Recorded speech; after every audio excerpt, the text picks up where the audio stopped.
Come on in. We've been expecting you. We know you're watching this video on our website or YouTube channel because you want to know the exact steps on how to rush apostille this type of document as fast and as easily as possible.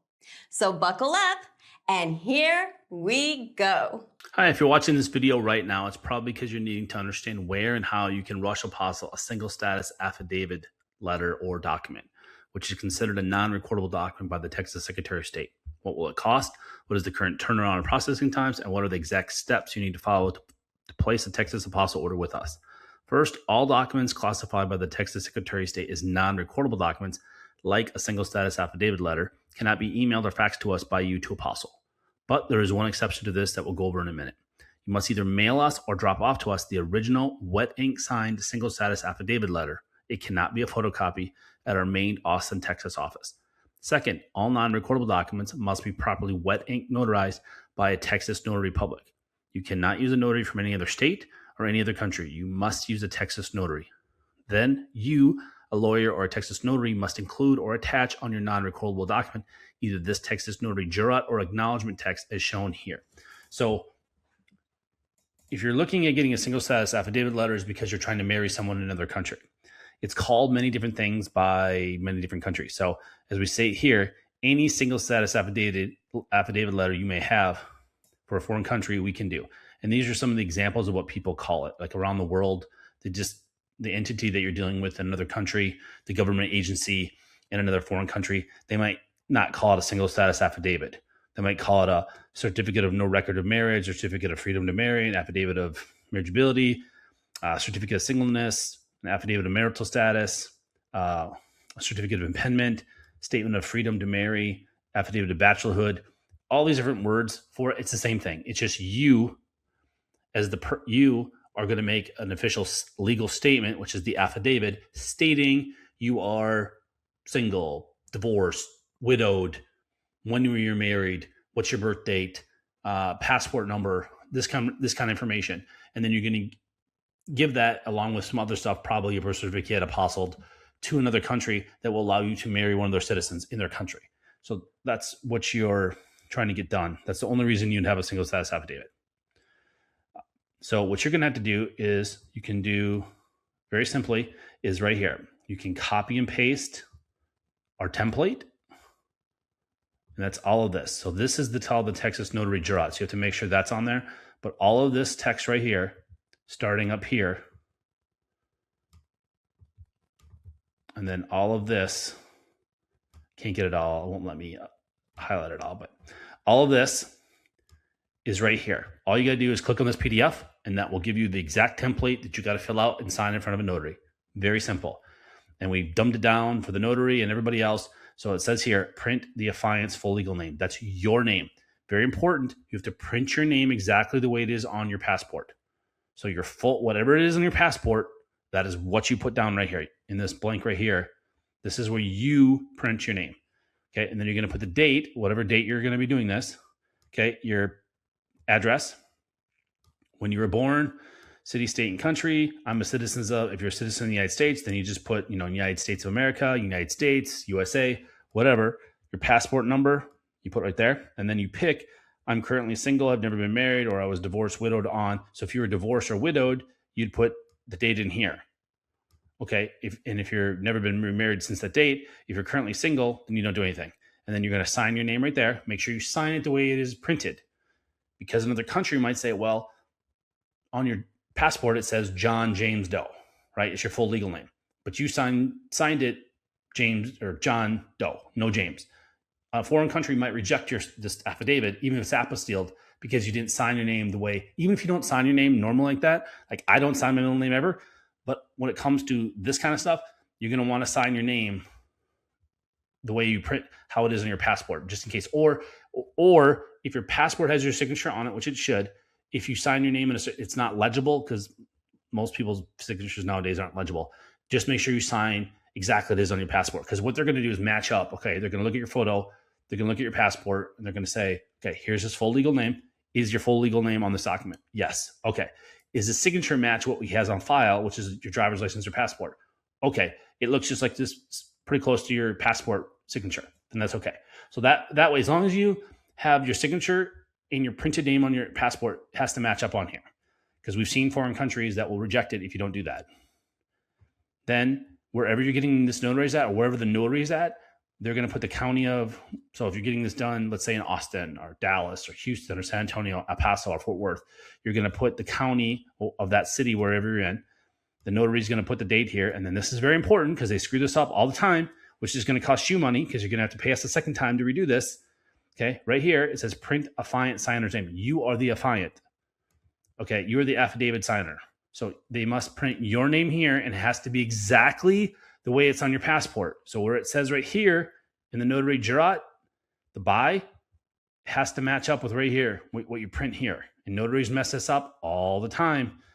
They'll put their name there wrongly, or they'll put your name, but they don't put your full legal name that's on your passport or your driver's license.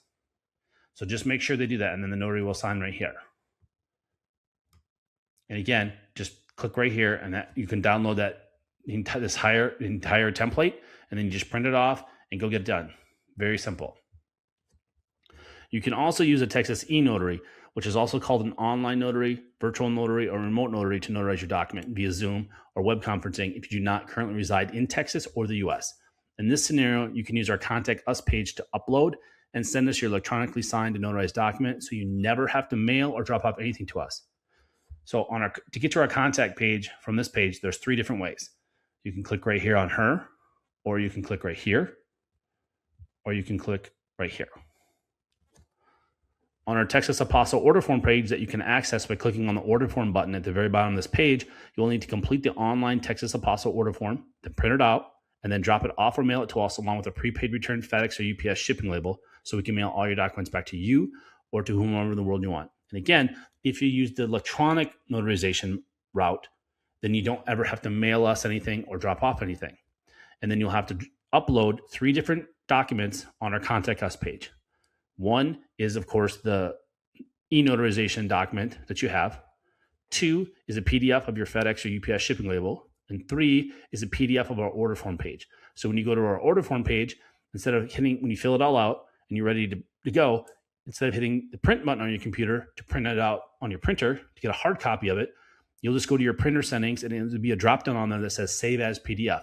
So you're just going to save, your print function is going to go print to save. It's going to save it as a PDF. Then you take that PDF and you can upload it on our contact page.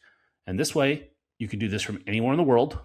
You don't got to fly nowhere. You don't got to drive anywhere. You don't got to mail anything. Super easy if you do it this way. Next is step 2, which is the shipping instructions. This is step 2. I'm going to go over how you're going to get documents to, and we're going to get documents back to you. So the shipping to and from, and how you have to create the shipping labels and what you have to do.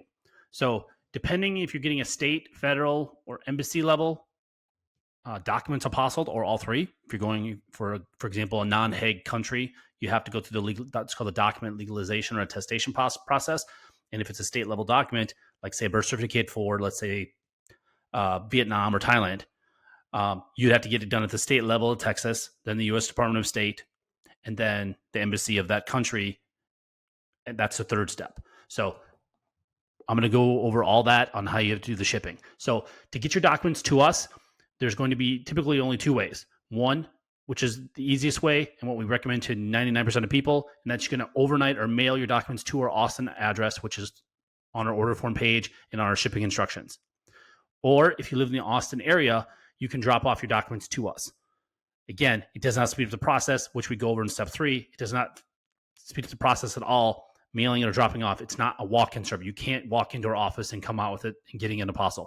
Apostils are only done at the Texas Secretary of State, U.S. Department of State, Washington, D.C., or a consulate or embassy of that foreign country. And we do all the legalizations in our D.C. office at all the foreign embassies in D.C., which is where 99% of all the world foreign embassies are located at. So I'm going to go through what you have to do. So if you're going to mail your documents to us, please do not use the post office. Do not use the United States Post Office. They lose documents constantly. They lose billions of dollars for a reason every year. They are incompetent. They're unreliable. Do not use them. Do not mail your documents to us or have us mail them back to you, because it's usually the tracking is horrible. We recommend only to use FedEx, but if you want FedEx or UPS, or if you're in Europe or in South America or Central America, I know it's big down there in those countries, is DHL. But again, the most reliable and who we recommend, and we ship with them every single day, and we ship up tens of thousands of documents, and we have clients on 6 continents, haven't got Antarctica yet, it's FedEx. They are by far the most reliable. If you want your documents not to be damaged or lost, they are the most reliable, and they are the cheapest if you're using documents in the US by far. And I'll give you an example. We ship to our DC office from Austin, Texas. So the middle of Texas, all the way as far as you can possibly go across the country until the Atlantic Ocean to Washington, D.C. It costs us $10.95 to 2-day FedEx a document to our DC office. If we use UPS, same turnaround time, it's over $40. If we use the post office, it's over $20. It's like $23. It's over twice. So if you're using documents, FedEx is so much cheaper than using UPS and the post office for that matter, if you're doing it fast within overnight or 2 days. Most people don't realize that's only if you use the FedEx One option. And our video on our shipping pages, they're going to go through that. I'm going to explain that. So here's the links you're going to click on. So this will do a long video, another 15, 20-minute video. It will walk you through something that FedEx or UPS doesn't even do on their website. We have screenshots and a video walking through the screenshots on how you can create a prepaid return shipping label on FedEx.com or UPS.com from anywhere in the world. So I don't care where you live in the world, you can go online and you can create a prepaid shipping label, and then you can print that out and mail that to us, or you can download it and email the PDF that they give you. It's only a PDF. You cannot give us shipping labels in a Word document or a GIF or a JPEG or whatever it is. You need the original PDF that both UPS and FedEx will give you. When you create it and you click on these links right here, and they'll show you a video and walk you through screenshots on how you have to do that anywhere you want. Okay. And then if you're doing internationally, you have to do what's usually called a customs invoice or customs receipt that you have to do. You click on these ones, this one for FedEx and this one for UPS, and we already have a pre-filled out for you template that you just got to fill out and then sign your name and date and put the date on it. That's it. It's already done for you. Again, depending on the country, they don't normally need this, but we always do it just in case. We tell you to do it if you're shipping internationally, for shipping your document from the US to another country. For example, Mexico doesn't really care that much, but you can do it anyways, but they don't really care with FedEx. But a lot of the other countries in the world, to get through customs, you're going to make sure you're going to want to have that. Okay. And then the other big thing is you cannot put our name on the shipping label. Let me repeat myself. You cannot put our name, phone number, or address anywhere on your shipping when we're shipping it back to you. That's the shipping to you. So we've apostilled your document, and now you want it to return to you or to a law firm or to another country or a friend or family or coworker or a company or government entity, wherever you want us to send it. You're creating a prepaid shipping label. Okay, you are the importer and you are the shipper. So you cannot have our name on it, because if it goes through customs, we'll get billed for it, and we do get billed for it, hundreds of dollars. That's not ours. So we will not ship your documents back to you if you put our name on it. Okay, think of it like a envelope that you're mailing to somebody. In the upper left-hand corner in the United States, you put the return sender, meaning if the address you send it to it's a wrong address or the post office can't deliver it, they're going to return that mail to you. That's what we're asking for. You just can't put our address on there. You have to put any address. It doesn't matter what it is. You can put your friend, family member, coworker, a business. It doesn't matter. You just can't put our information on there. Again, you can just put yours. That's what people do. You can put your address as the to and the from.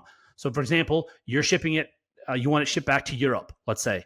You have a friend or family member in the U.S. You can just use their address. Again, this is only if your document gets returned to you. They need an address to send it back to. Or if it goes through customs, they have to have an address to bill someone if you didn't pay the customs or whatever. Again, it doesn't really matter. You just can't put our address on it. It's real simple. And then again, both of these, you click on this, we'll go through what that means on how to do it. When you get to the FedEx or UPS, when you're online doing it, they'll ask, where is it getting sent from? Where you just can't put our address or phone number on there. It's very simple. People do it every day. People say we can't do it. Yes, you can. You're just not doing it right. Just follow our directions. Do it online. Don't walk into FedEx or UPS store to try to do this, because a lot of times those people don't know what they're talking about. You can just do it online. We have it done every single day from every country in the world. You can create the label online, not using our address. Because again, you are creating the label online and you are paying for it. not us. We're just simply dropping it off at FedEx or UPS or DHL for you. So you cannot put our address, because then we, technically, in the eyes of FedEx or UPS or DHL, we are the importer then. We are the shipper. Do you see that all the liability, the legal liability falls onto our company, and we don't, our legal policy, our company policy, we can't have that. So do not put our address on the shipping labels. Very important, because we will not ship it 100%. We will not ship it back. We will contact you and say you have to send us a new shipping label. If you have it on there for international orders, our address and phone number and name cannot be on. Specifically, if it's going for international, we will not ship it back. So very important. If you're on a time crunch and you need these documents back, that's going to delay it potentially days for you to get us a new label and us contacting you. So please follow these directions and do not put our name or address or phone number on the prepaid shipping label. So yeah, that's basically it on shipping. It's, again, very simple. You just give us, again, if you're going to drop off documents to us, make sure you can also drop off to us, and then you can also give us a prepaid shipping label, and we'll ship them back to you. So you drop them off. You don't mail them to us, but you drop them off to us, but you want to mail them back to you. A lot of people do that as well. So you go online, create your shipping label, and when you drive to our Austin locations, you drop off your documents, and then, the same day, the next day, 2 days, as we go over in step 3, how long it takes the Secretary of State to issue them, or the federal government, or the embassy, then we'll ship it back to you. So that's about it. Thanks. This is step 3. I'm going to go over the current pricing that we have, and if you're going to drop off documents to us, and our turnaround times that are as of today, November 30th, 2025. So if you're going to drop off documents to us, what you're going to need to do is you're going to need to print off our order form that you do online, which you're going to click down here, right here. By clicking this, you'll go to our order form page, and that's what you're going to fill out online and then print it out. And there's another video there that will go through how to fill out the order form and all that stuff. So if you're going to mail your documents to us, which is what most people do, you print out our order form, and then you send that along with your documents, like we state in step 2, you send it to us. If you're going to drop off your documents to us in person, which does not speed up the process, and I'm going to go over that, if you're going to drop it off in our Austin office, which is the only location, not Houston, not Dallas, only our Austin office, you can drop it off, your documents. So if you live in the Austin area, you need to print off our order form and then bring that in along with your documents. And then I'm going to go over right now our cutoff times. So for same day service, what that means is we're going to file your legal documents with the Texas Secretary of State if we get your documents by 12 p.m. Central Standard Time, Monday through Friday, excluding any major federal or state holidays. So whenever the Secretary of State is open, and they're actually closed more days than just the federal and state, like for 4th of July this year, they closed the Monday after 4th of July. That wasn't a federal holiday. And they closed this week, Wednesday, before Thanksgiving, and that was not a federal holiday. Or Black Friday, they are closed as well. That's not a federal holiday, but they're closed. So they're closed for 3 days this week, and they'll be closed for 3 days for Christmas. They've already announced the day before Christmas Eve Day. So Christmas Eve Day, which is not a federal holiday. So whenever they're closed, we cannot file your document. Just make sure you know that, so you're aware with the turnaround times. No company can file your documents unless the Secretary of State is open. So I just want to be clear about that. So if we get your documents by 12 o'clock Central Standard Time, Monday through Friday when they're open, we are going to guarantee if we get them by 12 o'clock, we are going to file them with the state of Texas. Then, depending on their turnaround times, they change. We don't control this. No company, no person controls how fast they're going to turn them around. As of right now, and we change this every single month. Like right now, in a few hours, this is going to change to December 2025. So if you're watching this video in the future, in 2026 or 2027, forget what you're seeing on this video. Whatever it says right on this page right here, this is what the current turnaround time is going to be for the Secretary of State. And I'm going to go through this on our examples. So as right now, November 2025, it takes between 0 and 2 business days for the Secretary of State to issue apostles on documents. And what I'm going to explain what 0 days means. Okay? So we give some scenarios here. So if we receive your paperwork by mail or drop off by noon Central Time, we're going to file your documents. then it's possible, not probable, the Secretary of State is going to issue your apostille the same day. So same day means 0, meaning we're going to get your document by or before noon of that day. We're going to file it that day, and they may issue it that same day, and we're going to mail back to you the exact same day. That is 0 days. Or it could take them up to 2 business days after we file it have them issued to you. Okay, so I'm going to explain our examples here. So scenario 1, we receive your documents before or by our noon Central Standard Time cutoff time on a Monday, and then we file it that same day. The Secretary of State will either issue an apostille on your documents the same day, which is 0 days. The next business day, they might do it, which is 1 day, or 2 business days. So the worst case scenario, you're going to get it and mail back to you is on Wednesday. So that is the best case scenario if we get your document by 12 o'clock. Okay. Example number 2 is if we get your document after noon Central Time. So if you mail it to us and we get it at 2, 3 o'clock in the afternoon from UPS or FedEx or DHL, or you drop it off at our office at 2, 3, 4, 4:55, we have people right before 5 o'clock drop it off on that same Monday, we're going to file it then we can only file it the next day. We're going to file it the next business day. And then they could issue it that same day. That's 0 days. They might issue it the next business day, 1 day, or 2 business days. So worst case scenario, we can pick it up and mail it back to you on that Thursday. So again, both scenarios, if we get your document on a Monday, we get it before noon or after noon, it's going to be Wednesday or Thursday. So again, the absolute worst case, unless there's a zombie apocalypse or an orc uprising or alien invasion, if you do it on Monday, it's going to be mailed back to you on Thursday. Worst case, best case, it can be mailed back to you on Monday. So just to go through that. And I cannot stress this enough. If you're traveling to our main office in Austin, dropping off your documents instead of mailing to you does not speed up the process. It doesn't matter if we get them by drop off or by mail before noon or after, it's going to be the same turnaround time. Too many people, they don't read our website, they don't contact us, and they show up thinking it's going to be done the same day. And that's not possible because it's Secretary of State. It's up to them. They are going to decide if they're going to issue it the same day, next day, or 2 days. So please, unless you live in the Austin area, it does not speed up the process. Just overnight your documents to us, like we say in step 2, how to do it. Okay. And then these prices are as of today. These might change next year in 2026 or 2027 or 2028, whenever you're watching this video. But don't go by what this video says. Go by what this is saying right here. Whatever this says right here, whatever it says right here at this time, that's the current pricing. So for the first document, so if you need 1 document to apostille at the Secretary of State, it's $95. And that includes all filing fees. So you don't write us a check or money order, a cashier's check. You don't send us money for the state filing fee. And you do not do the paperwork. You don't send us the state form. We have our own forms, and we pay the filing fee. So it's just $95. That's it. There's no tax. It's just $95 flat. That's all you call. And then if it's multiple, it's discounted.